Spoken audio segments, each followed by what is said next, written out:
You know what I've been thinking about lately? The word estrangement. It's very popular right now, right? And specifically the fact that the word strange is sitting right there in the middle of the word. Estrangement, strange, stranger. I don't know why I never really stopped to think about that before. Perhaps it's because we usually talk about estrangement by talking about the ending. Hear things like, he stopped talking or speaking to his mother. She hasn't seen her son in 5 years. They don't come for Christmas anymore. She blocked everybody. We went no contact. And those are important parts of the story, obviously. But lately, I've been wondering, what if that's not actually where estrangement begins? What if, for a lot of people, estrangement begins much earlier? What if it begins when somebody starts feeling like a stranger in their own family or in their own tight group of friends? And interestingly, that's actually built into the word. The word estranged goes way back to words that meant things like foreign, outside, unfamiliar, and eventually to treat someone as a stranger. Now, think about that for a second. To treat someone as a stranger. Because one thing I've heard over and over again from people who have distanced themselves from family and sometimes from very close friendships is some version of this. They don't really know me. And every time I hear that sentence, it breaks my heart a little because there's a lot inside that phrase. They don't really know me. In my experience, it's not they don't agree with me or they didn't let me have my way or not even necessarily they're bad people. It's the people who are supposed to know me better than almost anyone don't really know who I am. And I personally believe that that might be one of the deepest wounds underneath some estrangements. Not being seen, not being heard, not being believed when you say, this is who I am now. Before we go any further, I want to say something that I'm probably going to keep repeating throughout this series. And that's that I'm not a therapist. I'm not a psychologist. I'm not a clinician. I'm not sitting here diagnosing your mother, your father, your daughter, your brother, your ex-husband, or anyone else. And I'm definitely not going to diagnose mine. Okay. Some of what I'm sharing comes from research, some comes from conversations and observations, and some of it comes from lived experience. So don't think of this series as me sitting across a desk saying, here's what's psychologically wrong with your family. Absolutely not. Think of this more like we're sitting around together with a cup of coffee or maybe something a little stronger, depending on who we are. And somebody says, can we talk about this? And that's what I want this to be, because I have questions, a lot of them, and I suspect that you do too. And I'm becoming increasingly convinced that when it comes to something as complicated as family, curiosity may get us farther than certainty. So instead of starting this series by asking, who's right? I'm more interested in asking, what happened? How did we get here? What are we actually talking about when we use the word estrangement? Has this always existed? If you pay attention to TikTok or to people talking nowadays, you would assume that this is a new phenomenon. But it's not. Why does it seem so visible now? Why does one family member describe setting a boundary while another describes being abandoned?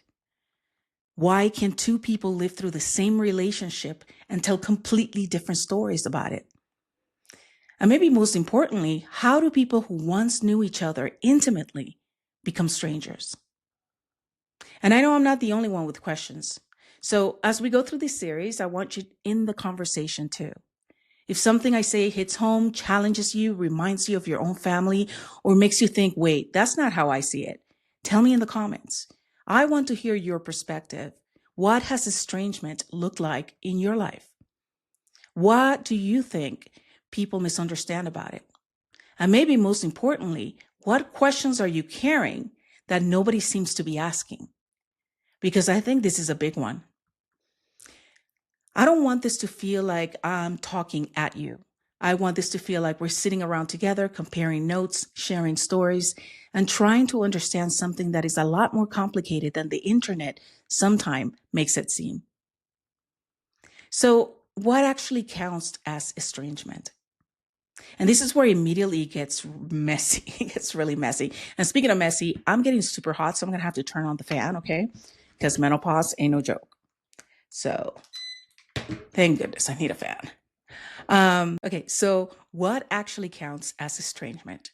And this is where it immediately gets messy. Because if I ask 10 people what estrangement means, I'm not sure that I get the same answer 10 times. Most of us probably picture no contact. That's the biggest version of, estrangement. Someone stops calling, stops visiting, blocks someone's number, doesn't come home anymore. And yes, that's estrangement, but it's not the only kind. And you can talk to someone and still be estranged. You ever seen that? Maybe you live it. You call your mother every Sunday, you talk about the weather, you ask how her knee is, she asks whether the kids are doing okay, you say everybody's fine, she's fine, and 20 minutes later, okay, love you too, click. And neither one of you has said anything real. Technically, you have contact, but emotionally, you may barely know one another. You can sit across the table from a sibling every Thanksgiving and avoid every subject that actually matters. You can live in the same house and be estranged. You can have a relationship in which you've slowly learned, you know what? I'm not going to tell him that part of myself. I'm not going to bring up that relationship. I'm not going to mention what I actually believe. Don't talk about what happened. Don't tell dad this. Don't tell mom that. Don't tell your sister because she'll turn it into something else. And slowly, you begin editing yourself. Have you ever done this? I know I have. Because I have seen this happen in families over and over again. And at first, you may leave out one thing, right? Because you don't want to start the argument. But then it's another, and then another. And eventually, the family knows your job. They know your address, they know your spouse's name, they know what you ordered for dinner. But they may have absolutely no idea what's going on inside of you. And then here's the tragic part. The other person may be saying, I don't understand why you don't talk to me anymore. And you're thinking, I stopped talking because every time I tried, I didn't feel heard. So now we've got two people hurting. One person's wound is, you shut me out. And the other person's wound is, you never saw me. And I wonder how often are those wounds, those two wounds, sitting across from one another. So maybe estrangement is a distance, not just a decision. Researchers who study estrangement actually describe something very similar. Estrangement isn't necessarily an on and off switch. There can be different levels of contact, closeness, distance, and desire for connection. And that makes sense to me because families aren't light switches, right? Nobody wakes up on Tuesday and suddenly 25 years of complicated family history disappears. Sometimes estrangement happens abruptly. Absolutely. Sometimes there are events that just bring that break. There's a fight. Something terrible happens. Somebody says, I'm done. But other times, I suspect it is more common than not. It seems more like an erosion. A little less trust, a little less disclosure, a little more defensiveness, another conversation that goes nowhere, another holiday where everybody pretends things are fine, and maybe eventually someone says, I can't do this anymore. And the family thinks that that was the moment the relationship broke. But was it? Or was that simply the moment somebody finally said out loud that the relationship had already changed? I wonder about that. And then there are the family roles. This is a piece I think we need to talk about a lot throughout this series because families have roles. You know exactly what I mean, right? There's the responsible one, the dramatic one, the difficult one, the peacemaker, the smart one, the screw up, the baby, the golden child, the sensitive one, the one everybody worries about, the one everybody calls when something goes wrong. And sometimes those roles get assigned when you're like 12. And somehow you're still wearing that costume at 47. Isn't that bizarre? You can run a company, raise 3 children, pay taxes, manage employees, navigate a mortgage, have survived things that nobody in that house even knows about. Because if you're the go-to person in your family, hey, your job is to solve problems, not add to them. And you walk into your childhood home for Thanksgiving, and 20 minutes later, you're 14 again. Somebody says one sentence and you respond exactly the way you responded in 1989. Your sister rolls her eyes exactly the same way. Mom gives you that look. Dad says what he always says. And suddenly everybody is back in line, back in position. It's almost impressive if it weren't so toxic at times. But underneath the humor, I think there's something important happening. Families remember us, and that's a beautiful thing. Your mother may remember things about you that nobody else alive remembers. She remembers what you called your blanket when you were 3. Your brother remembers what happened when you were 13. Your sister knows exactly why a particular Christmas song makes everybody laugh. That's intimacy, and that's history, and that's belonging. But where history can become a problem is when somebody's memory of who you were becomes more powerful than their curiosity about who you are now. And there's a huge difference between I've known you your whole life and therefore I know you better than you know yourself. Those are not the same thing. And I wonder how many adult children are trying to say, please get to know me again. Look who I've become. And the parent is just hearing, everything you knew about me was wrong. Those are very different messages. And I wonder how many parents feel like I'm losing my child when the adult child is actually saying, I'm trying to become an adult in this relationship. That doesn't mean the adult child's automatically right about everything. It doesn't mean that the parent is automatically controlling. It just means adulthood changes the contract. And families don't always know how to renegotiate it. You don't really know me. I want to stay here for a minute because I think this sentence matters. They don't really know me. You know, usually when people say that, they take a big gulp. Their throat kind of closes a little bit. Their eyes, get a little teary-eyed. We talk a lot about being loved, but I wonder if sometimes what we want even more deeply is to be known. Think about the people you feel safest with. Whether they're family or friends or a neighbor, they're not necessarily people who agree with you on everything. Sometimes they're the people who can say, I completely disagree with you, but I understand why you think that. And that feels different, doesn't it? Because disagreement doesn't necessarily erase you, but there's another kind of interaction that says, no, that's not you. You don't really believe that. You've changed. Your husband put that idea in your head. Your therapist told you that, right? Those friends you have influenced you. This isn't how we raised you. And imagine being on the receiving end of that repeatedly. Maybe you have changed. Aren't we supposed to? I mean, what if you're 40 and you still have precisely the same worldview, identity, boundaries, priorities, and understanding of yourself that you had at 18? I think I'd be a little concerned, right? Life changes us. Marriage changes us. Parenthood changes us. Divorce changes us.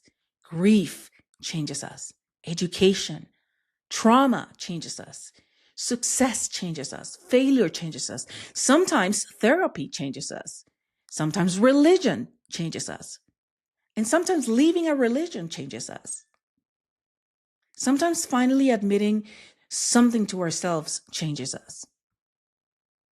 So let us wonder what happens when becoming more fully yourself makes you less recognizable to your family or closest friends.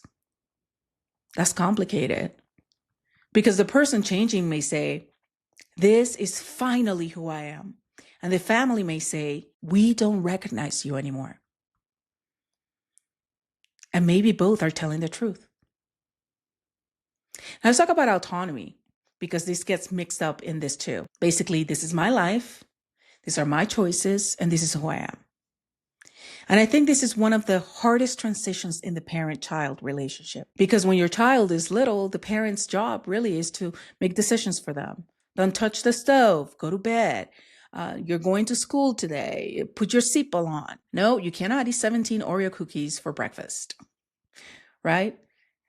As a parent, you have authority, you have responsibility. And then somehow that little person becomes an adult. And intellectually, we know that, right? But emotionally, I wonder if that transition is harder. And I know it is, actually. Because now that person can make choices you believe are terrible. They can marry somebody that you don't like. They can leave the religion you raised them in. They can vote completely different from you. They can decide not to have children. They can move across the country. They can raise their children differently. They can tell you, please don't do that with my children.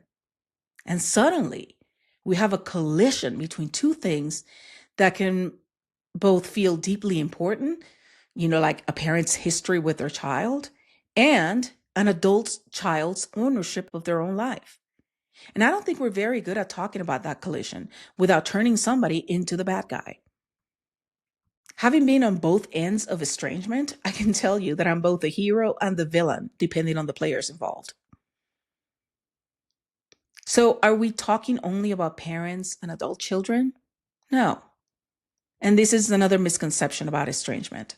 We hear so much about adult children cutting off parents that we can forget families fracture in every direction. Parents estrange themselves from adult children.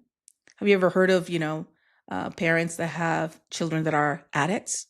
There comes a point where there's nothing else you can do for them. You have to separate yourself. You have to break the cord, between you until they get help. And then you can come back in and, be part of the family. Siblings stop speaking for a variety of reasons. And sibling estrangement can get very messy because now mom or dad are in the middle. Dad's trying to get everybody together for Christmas. And one sibling says, don't invite me if she's coming. Somebody's spouse gets dragged into it. Then the cousins start choosing sides. And before you know it, one fight between two people has created a demilitarized zone at Thanksgiving. There are grandparents who lose access to their grandchildren because the relationship with the parent has broken down. There are aunts and nieces who stop speaking, cousins, in-laws, entire branches of families. And then there are friendships that essentially become family relationships and can create a very similar kind of estrangement when they fracture. The common thread seems to be there was once an expectation of closeness or belonging, and now there is distance. And sometimes it's physical, sometimes it's emotional, sometimes it's both. There's no one way to be estranged. You can have no contact, nothing, no calls, no texts, no holidays. You can have low contact, send a birthday text, Christmas card, maybe an occasional phone call. You can have emotional estrangement. You interact, but nobody gets close enough to hurt anybody anymore. You can have cyclical estrangement. And this one's interesting. It's like we're done, we reconcile, we're okay, something happens, we're done. 6 months later, I miss you, we reconnect. Then the whole thing repeats. Anybody know a family like that? It was like that in my family. And we should remember that estrangement isn't always permanent. That's another misconception, right? Everybody thinks it's like, oh, it's over, it's done forever. One large American study followed thousands of parent-adult-child relationships and found that many people who reported being estranged later reported that the estrangement had ended. So this idea that estrangement automatically means this relationship is over forever isn't necessarily true. Sometimes it can take, weeks, months, sometimes it's years, sometimes it's decades. And then at some point, there's a catalyst for reconciliation. But sometimes it isn't. Again, it's messy. The other thing is, has this always been happening? Because this is another thing I've been curious about. Sometimes you hear people talk about estrangement like millennials invented it on TikTok. I mean, the way that I've seen so many videos from both sides, right? But a lot of, parents just going out there, oh, this millennials are just being so dramatic. Like sometime around 2019, I think everybody learned the phrase protect your peace and suddenly stopped speaking to their parents, right? But families have been falling out for a very, very long time. Parents disowned children, children left home and never returned, siblings fought over land and inheritance, families split over marriages, religion, politics, money, divorce, loyalty, shame. We can find family ruptures throughout history. What's different is the world around those relationships. For much of human history, family wasn't only where you got emotional support, right? Family was an infrastructure. Family was childcare, was elder care, was labor. Family was your economic safety net. Family was your social status. Sometimes family was quite literally how you survived. So simply walking away could carry consequences that went way beyond we're not talking anymore. And culturally, family obligation was incredibly powerful. In many communities, it still is. Talk to any person that has emigrated to the United States. Talk to immigrant communities. It still is. So I wonder whether one thing that's changed isn't necessarily our capacity for family conflict, but our capacity to act on it. Today, you can move across the country, make your own money, build community somewhere else. You can create a chosen family of people that are more closely aligned with your values, with your, with who you are, with your personality. You can find other people online who have lived through something similar and build community there. Get exposed to concepts like boundaries, trauma, emotional abuse, family systems, and narcissism that previous generations may never have had language for. Those things change the equation. Whether they always change it for the better, well, that's a question. And we're going to talk about that too. Now, the real question though is estrangement actually increasing? Here's what I want us to be careful. Because you'll see headlines suggesting that there's an estrangement epidemic. And whenever I see a word like epidemic attached to a social phenomenon, I immediately want to know, okay, what are we actually measuring?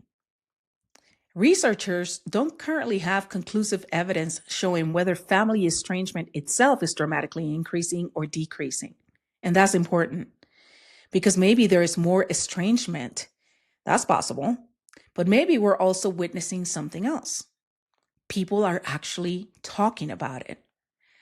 Back in the days when I was a kid, I remember, I grew up in a household where there was physical abuse. My father used to beat my mom. None of my friends ever knew that. Maybe one, but most of my friends never knew that. People at my school didn't know that. Like it was a secret. These were things that you kept secret. You don't talk about, you don't discuss, you're ashamed. You feel a stigma.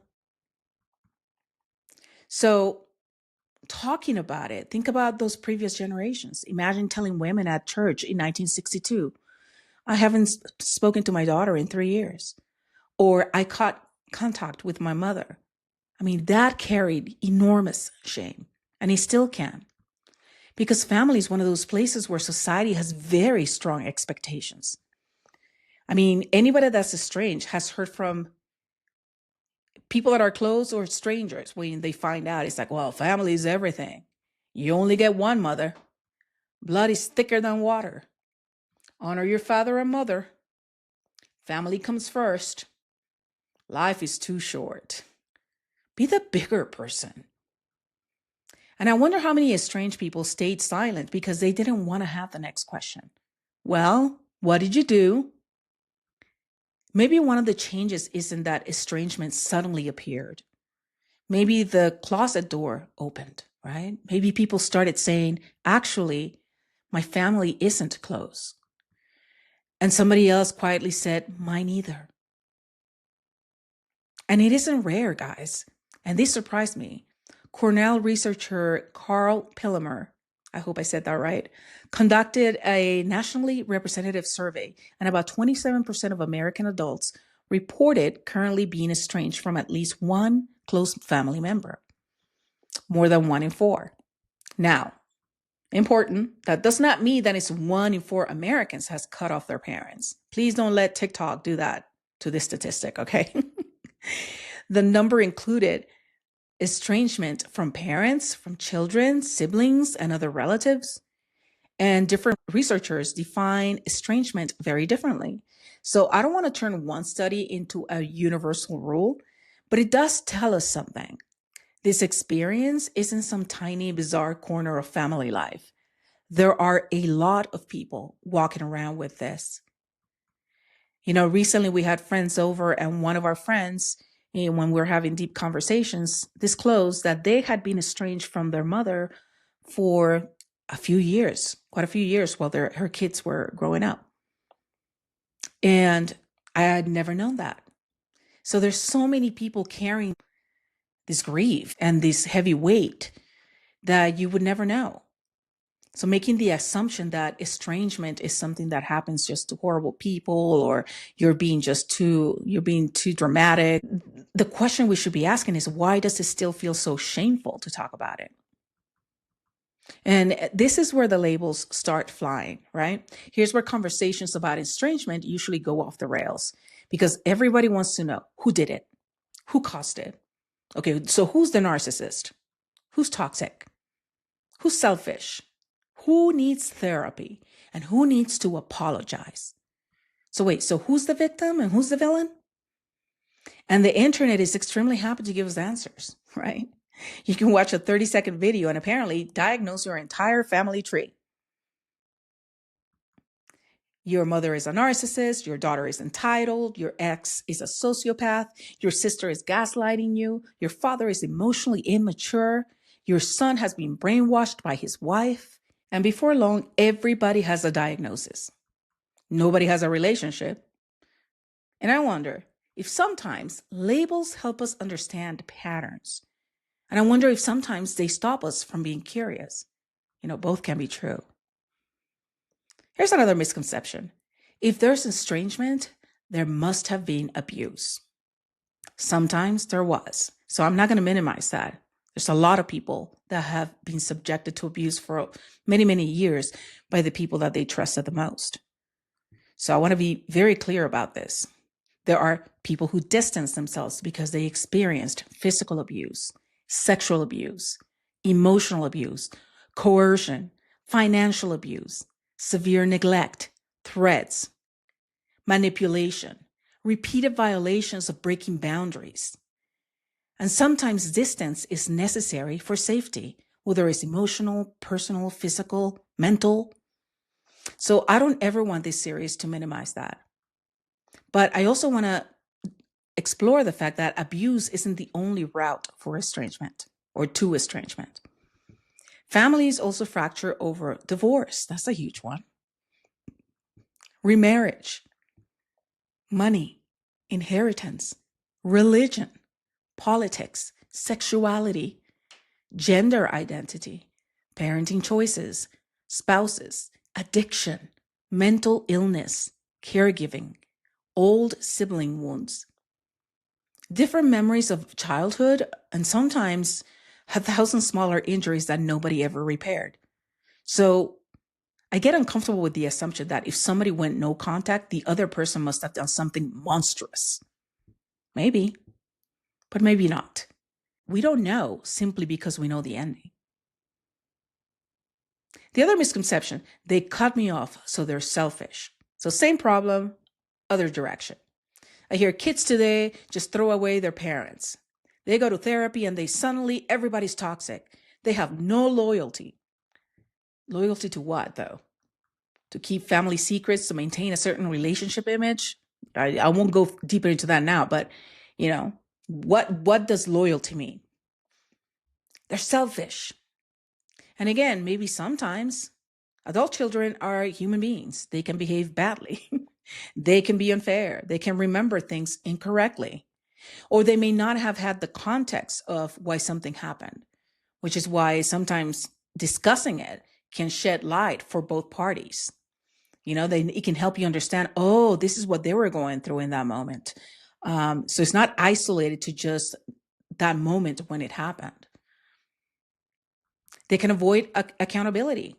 Adult children can use silence to punish people. They can absolutely hurt their parents. I don't want a series where parents are automatically put on trial just because an adult child used the word boundary, right? But I also wonder, how often does the person who leaves feel like they tried to communicate long before they left? And actually, I will say that based on my observations and my personal experience, I think this is the case in most cases. I don't think anybody gets up and says, I'm going no contact today. I think you go through a long, long process of trying many different coping mechanisms to stay in that relationship. Because the stories often sound completely different, right? The parent will say, she cut me off out of nowhere. And the adult child is saying, I've been trying to tell her for 15 years. Wow. I mean, that's a huge gap, right? And that gap matters. And I wonder how often the person who finally creates distance is then asked to defend the decision, not just to the family member they left, but to everybody else, because everybody starts making assumptions. Because people on the outside tend to look at the final act. They see the blocked number, the missed Christmas, the empty chair, the grandparent who doesn't get invited, the sibling who wasn't at the wedding. And they think, really?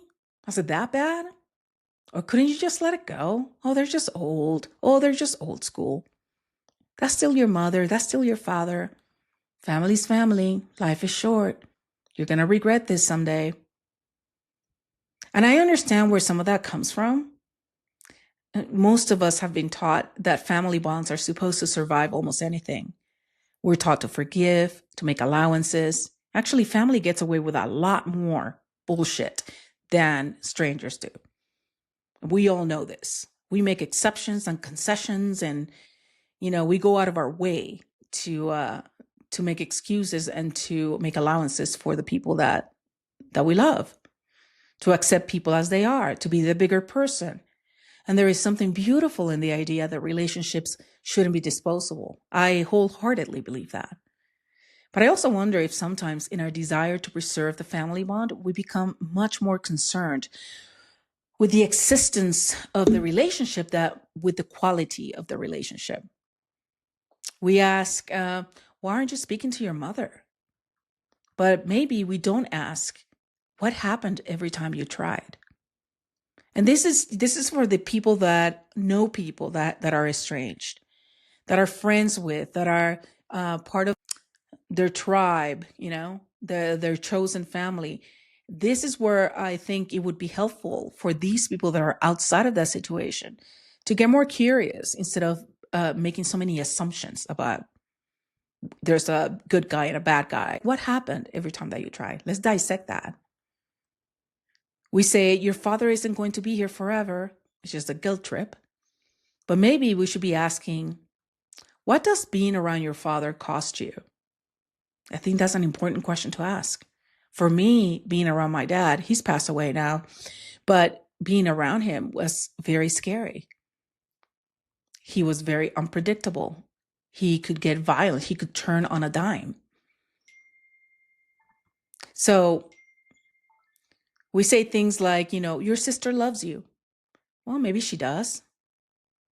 But does love automatically mean that the relationship is healthy? Does being family automatically mean access? And how much hurt does someone have to experience before the rest of us will accept this relationship is hurting me? That's a hard question, because from the outside, maybe it doesn't look that bad. Maybe nobody hit anybody. Nobody was arrested. There wasn't one dramatic event you could point to and say, there, that's why. Maybe it was smaller, repeated, years of being dismissed, years of you're too sensitive. That never happened, being gaslit. You're remembering it wrong. You're making a big deal out of nothing, being reduced, being reductive. Here we go again. just being dismissed. Years of trying to establish a boundary and watching it get laughed at. Years of trying to explain, when you do this, it hurts me. And hearing, well, that's not what I meant. I'm sorry you feel that way, but that's not what I meant. And maybe that's true. Maybe they didn't mean to hurt you. But if it becomes a pattern, then where is the accountability for knowing that something is hurtful and continuing to do it? I wonder what happens when intent becomes the end of the conversation. I didn't mean it that way, okay? But the other person is saying, I know, I'm trying to tell you how it affected me. And if that conversation happens once, that's a misunderstanding. If it happens over and over for 10 years, now we may be talking about a pattern. And here's another thing. I think people outside the relationship often don't understand. And that is that for the most part, most people don't want to sever their familial relationships. Sometimes the story isn't, I didn't care enough about my family to stay. Sometimes the story is, I cared so much that I stayed far longer than anyone realizes.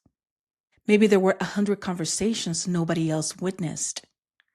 Letters, texts, therapy, arguments, apologies, second chances, third chances, temporary breaks, attempts to explain things differently, attempts to lower expectations, attempts to keep the peace, and then eventually nothing changes. So the person stops trying. But by the time everybody else notices the estrangement, the person who left may already be exhausted. That was my case in one of the situations. They may have been grieving the relationship for years. And then someone at Christmas says, can't you two just work this out? And imagine how lonely that can feel for the person that has to cut the cord. Because now you're not only carrying the loss of the relationship, you're carrying the judgment of people who didn't see what came before it. And sometimes those people mean well. They love you both. They want the family together. They want Thanksgiving back. They don't want grandma crying. They don't want to choose sides. I get that. But we must wonder whether I want my family back together can sometimes unintentionally become, I need you to tolerate something so that the rest of us can feel comfortable again. That's worth sitting with. If you're somebody that is around or friends with or family with somebody who has decided to go no contact or to disengage or to keep their distance, that's something worth you sitting with and considering. Most people will not do this without having tried a million other things. Because reconciliation or a fake reconciliation may restore the family picture, but it does not automatically repair the relationship. And I think we sometimes confuse those two things. Everybody being at the same table is not necessarily healing. Sometimes it's just everybody being at the same table. And this is where I want to be careful again. Because people can absolutely leave relationships impulsively. I'm sure it happens. Especially if you're dealing with addiction. That's a key one, right? They can refuse difficult conversations. This is when people are not ready to take any kind of accountability for their part in breaking the relationship. They can interpret disagreement as harm. Just being in disagreement is hurtful. It's disloyal. They can use no contact as leverage. So I'm not saying that whoever leaves is automatically right. I'm just asking us not to assume that they're automatically wrong either. And maybe instead of saying it couldn't have been that bad, we could ask, what was it like for you? Instead of, but that's your mother. Maybe we could say, what would need to change for that relationship to feel possible? Right? Instead of, you'll regret this when they're gone. Maybe we should be asking, are you at peace with the decision you're making? Those questions, they don't take sides. They're curious. And maybe that's exactly what someone needs when the rest of the world is telling them what a family is supposed to look like. Because sometimes the hardest part of estrangement isn't only losing the relationship, it's losing the assumption that other people will understand why. That's a huge gap. So instead of immediately deciding which one is lying, I want to ask, how can those two people possibly experience the same relationship so differently? That question fascinates me. And we're going to spend some time, we're going to spend an entire episode discussing that. Now, let's talk about how a boundary isn't automatically estrangement, because for some people, they feel like it is. We've got to talk about the word boundary.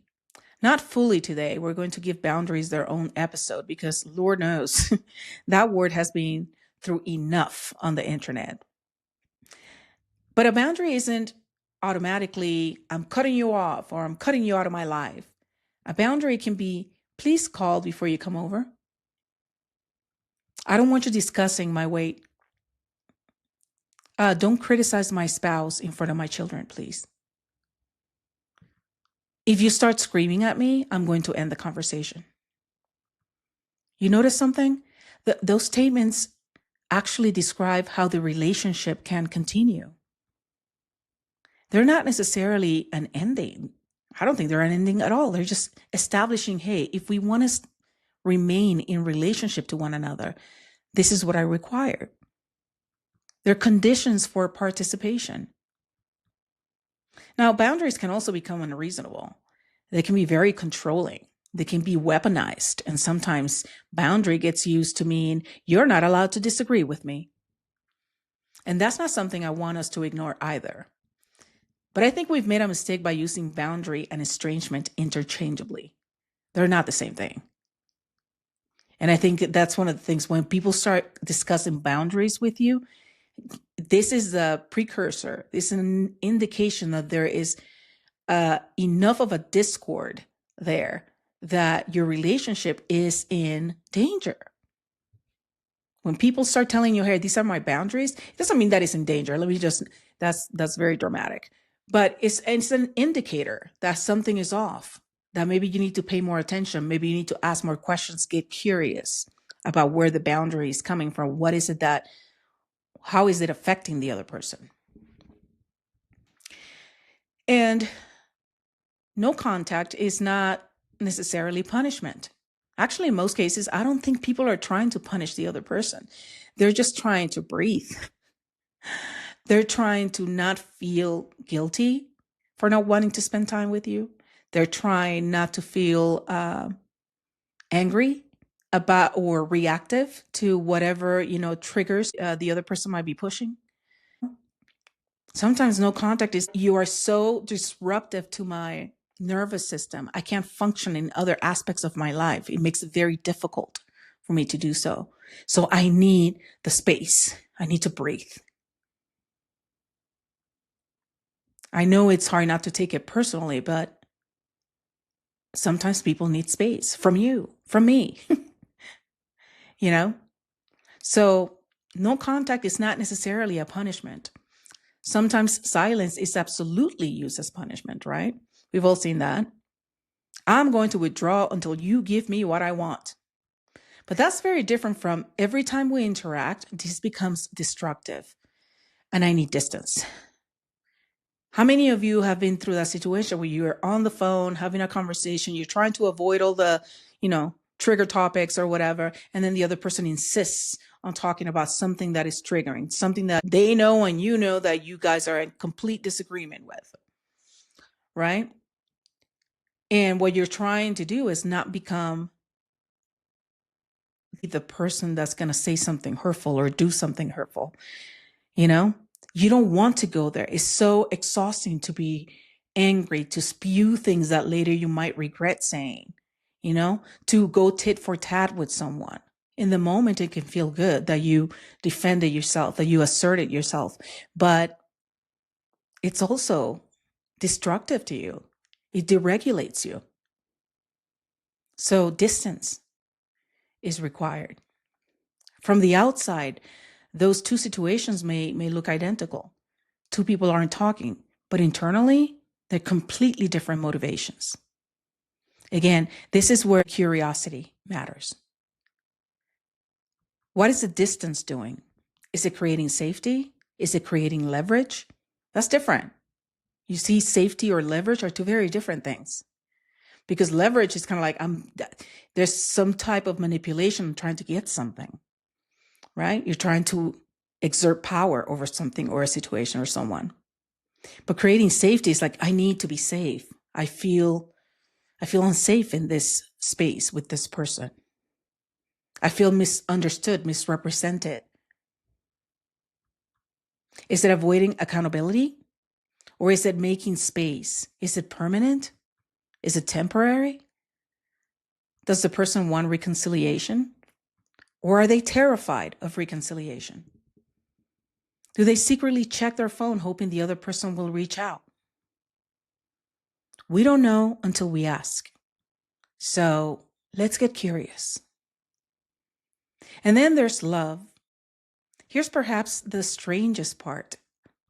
Estrangement seldom means that love disappeared. I really haven't found a person that has been estranged that doesn't love the person they were estranged from. That's hard for people to understand, that you can miss somebody desperately and still not call them because you just don't want all the drama that comes with it, or their insults or their attacks. You can love your mother and decide that you cannot have the relationship you had. You can love your daughter and be furious with her. You can feel relief that somebody's no longer in your life. I'm here to tell you, when I found out my dad and our entire family, my brother, my sister, my mom and I were estranged. For good reason, we were scared. We were scared that he was going to do something specifically to my mom. And when I found out he had passed, I felt so much grief because we weren't there for him for that. But he made choices, and so did we.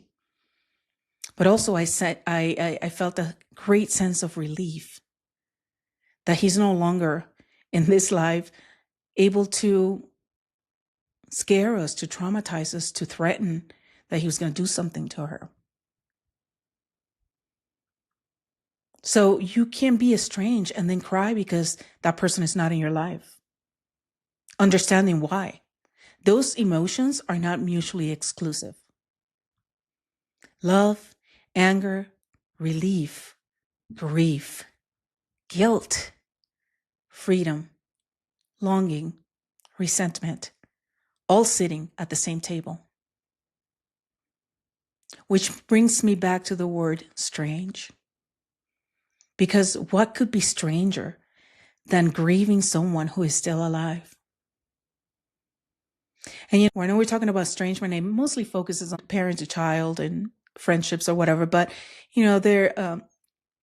think about the fact that even within marriages, you hear a lot of usually men that are saying, she wanted to divorce me out of the blue. She just packed up and left.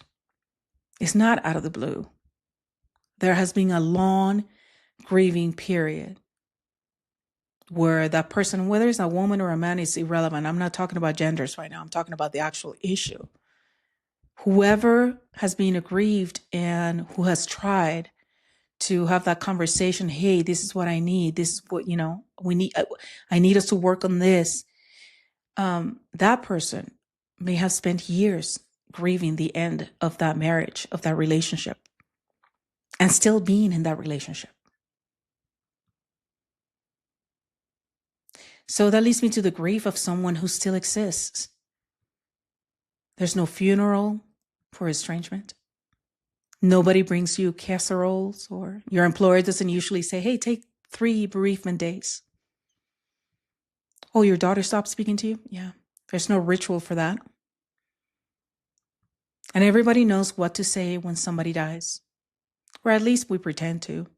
Send our condolences. We send them love. We can do something for them. But what do you say when somebody tells you, I haven't seen my grandchildren in 4 years? Or I haven't spoken to my mother since I got married. In those instances, we reach for slogans again like, life is short, call her. You did the right thing. She'll come around. Will she? Forget them. How? They're your family. Blood doesn't make you family. True. Family is family. Also true. But maybe we reach for slogans because the reality makes us uncomfortable. Because estrangement asks us to hold two things that don't seem like they should coexist. The person is still here, but the relationship is gone. Or maybe not gone, maybe suspended, maybe waiting, maybe impossible, maybe reparable. You don't know. And that uncertainty can be brutal. Because what are you grieving? The person, the relationship, the mother you wanted, the daughter you remember, the grandchildren you're missing, the apology that never came, the wedding invitation that didn't come, the Christmas mornings you assumed you'd always have. Maybe you're grieving the future you thought was guaranteed. And I wonder how much of the pain of estrangement isn't only, I lost you, but I lost who I thought we were going to be.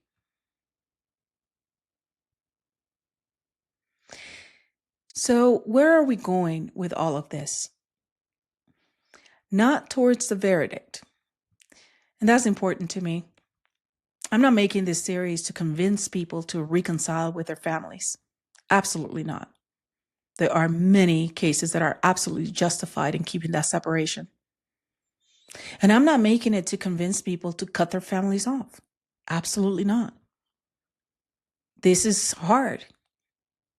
It's not easy. It comes at a cost. But also the people that have to do it, it brings them the peace that they need, that they require, the safety. So I'm not interested in team parent or team adult child. I think that misses the most interesting part. I want us to ask harder questions. Why do adult children sometimes feel invisible to their parents? Why do parents sometimes feel completely blindsided by an estrangement? How can two people remember the same childhood differently? Why do siblings raised in the same house sometimes describe completely different families?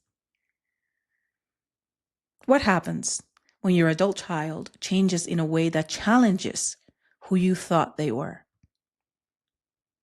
What happens when a parent says, I did the best I could, and the child says, but it still hurt me? Can both things be true? Absolutely.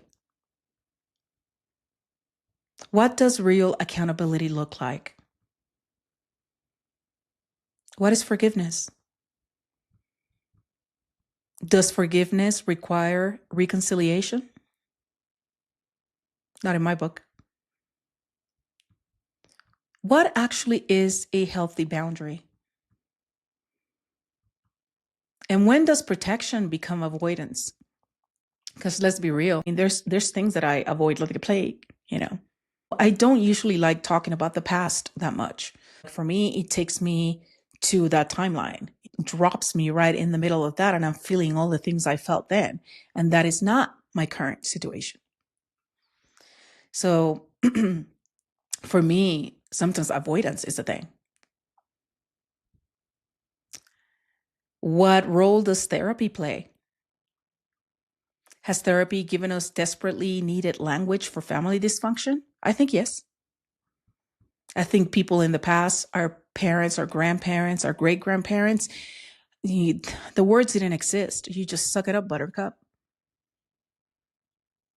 You just got to think that back when our great-grandparents were alive, they could be working in factories as children. So The world has changed in a big way. Has some therapeutic language also been flattened, misused, and weaponized online? Absolutely. I think it has. What about spouses and in laws? What about divorce, religion, politics, LGBTQ plus identity, step families? I'm a stepmom. Grandchildren, inheritance, family loyalty.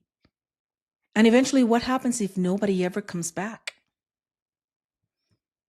How do you stop organizing your entire life around somebody else's absence? Have you have to deal with that too? I know when there were times when our family went through multiple cycles of different family members keeping their distance for short times or longer times, etc. And when we all gather and certain family members are not there, you can feel the absence. The absence becomes really loud. You have your mother just looking sad because so and so is not here. Those are the conversations I want to have. And it's not because I think I have the answers. It's because I'm not sure that the answers fit into slogans. So maybe the first question is simply, do you know me? Before we close, I want to come back to where we began. Strange, stranger, to estrange, to treat as a stranger. Because I wonder if before some families ever arrive at, we don't speak anymore, somebody has been quietly asking, do you see me? Do you know who I am now? Can you let me grow? Can you disagree with me without erasing or dismissing me? Can you hear something about my experience without immediately defending yourself? Can I hear your hurt without immediately defending myself?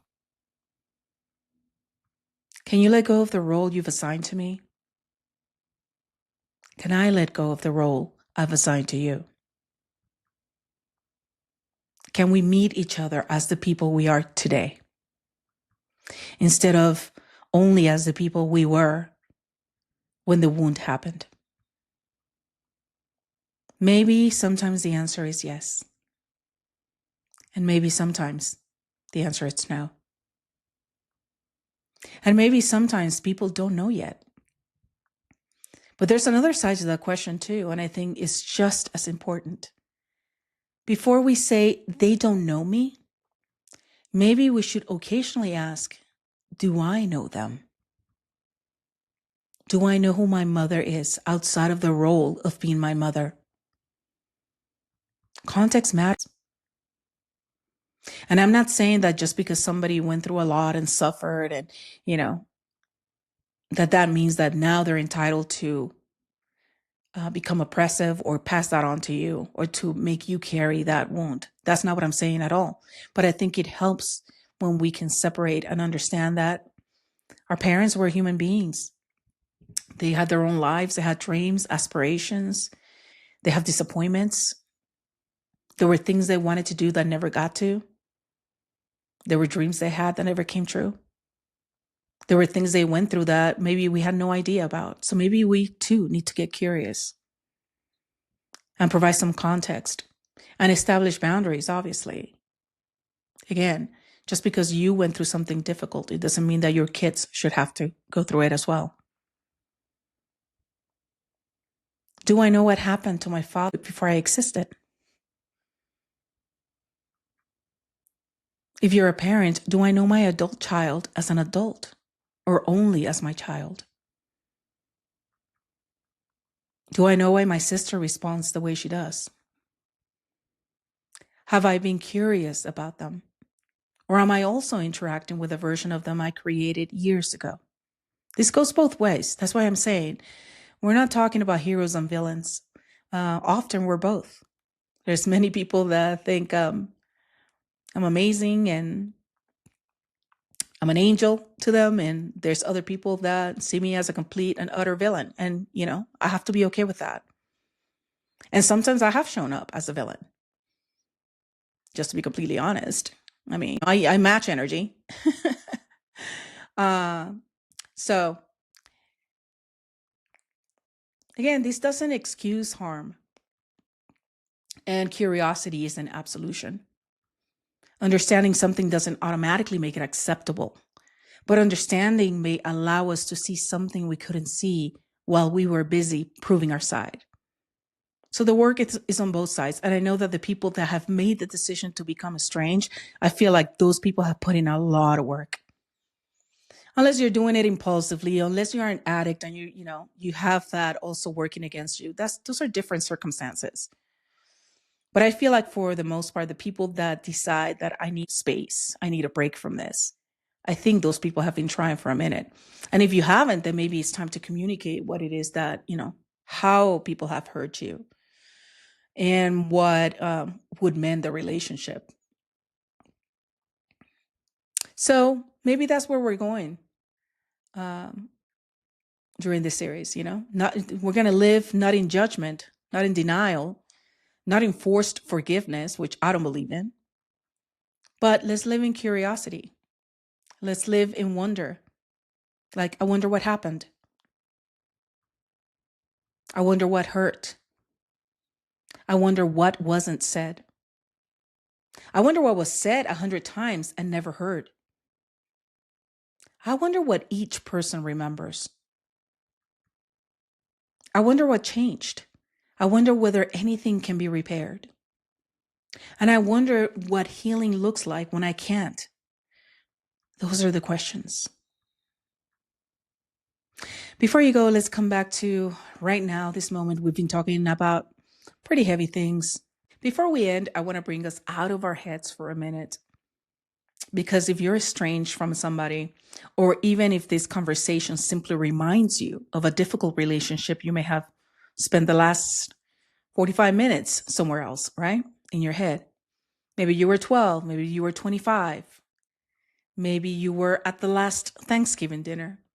Maybe you were replaying the last text.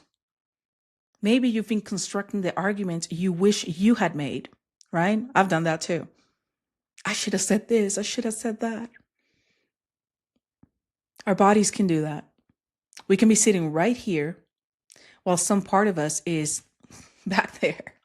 So let's come back. If you're driving, obviously keeps your eyes open and your attention on the road and just listen. But otherwise, just put both feet on the ground if that's comfortable for you. Don't force yourself to relax. I actually don't love telling people relax, right? Because nothing makes me less relaxed than somebody telling me to relax. So we're not going to try to make anything happen. We're just noticing. Feel where your feet meet the floor. Press down just a little. And just notice, the floor is holding me. Now look around wherever you are and actually turn your head. So I'm going to look around. Find something that tells your brain, I'm here. I'm going to look at a light. I'm here. Could be a plant, a window, a picture, a coffee cup. Just notice it. And now find another thing. I'm looking at wall art. And then another. And you don't need to close your eyes if you don't want to.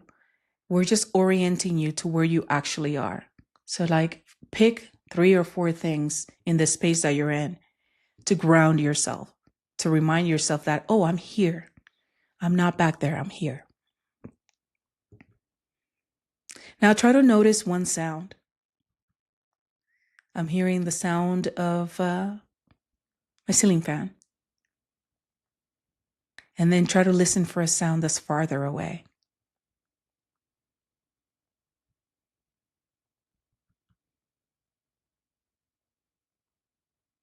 And now notice your breath. And don't take some giant dramatic breath, just breathing comfortably through your nose and let the exhale be a little longer.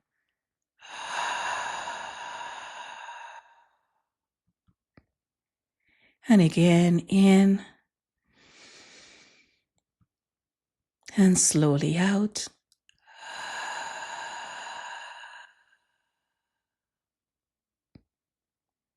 One more. In and out.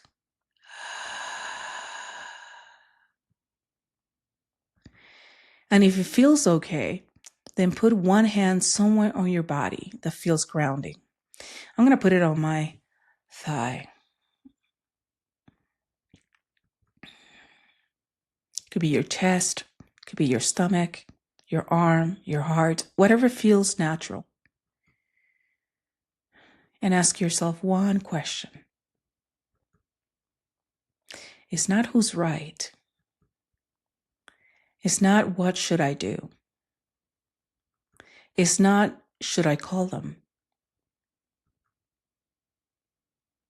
Just what am I feeling right now?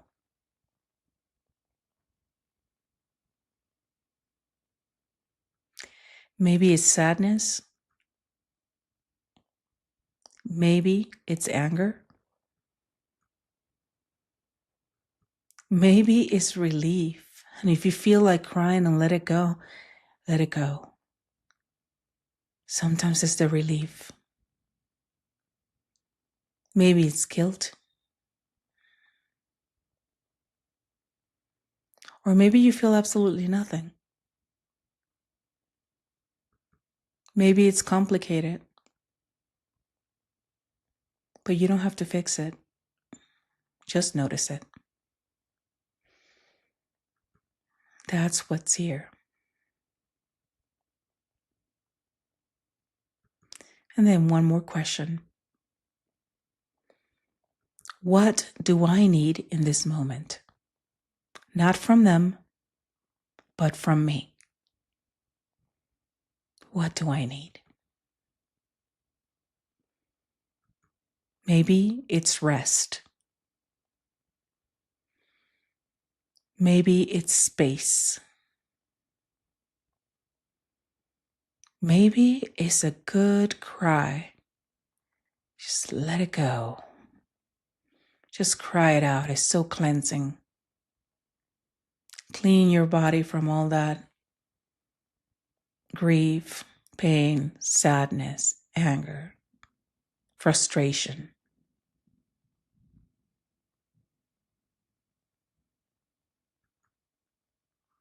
Maybe it's to go outside, go for a walk, take your dog out, or just take yourself out on a walk.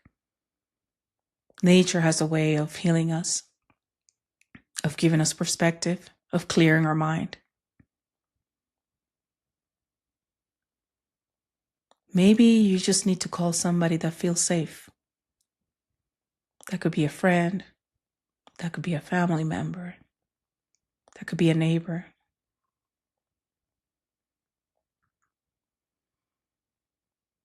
Maybe it's simply, I need to stop thinking about this for today. Just let it go. It's okay, we talked about it. But now you can let it go. Let it sit. That's allowed too. Take one more breath. Feel your feet again on the ground.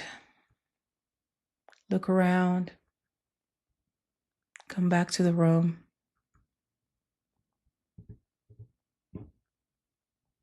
Because we're going to explore some complicated things together. But we don't have to solve them all at once. Curiosity doesn't demand an immediate answer.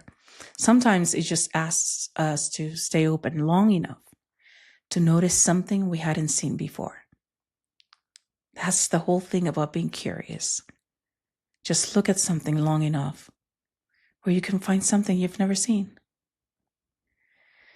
And maybe that's where the shift begins.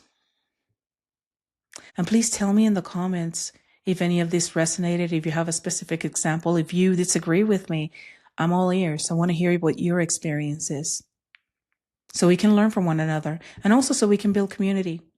So you're not feeling like you're alone, because you're not, I guarantee you. There's so many people going through this and feeling alone and feeling misunderstood.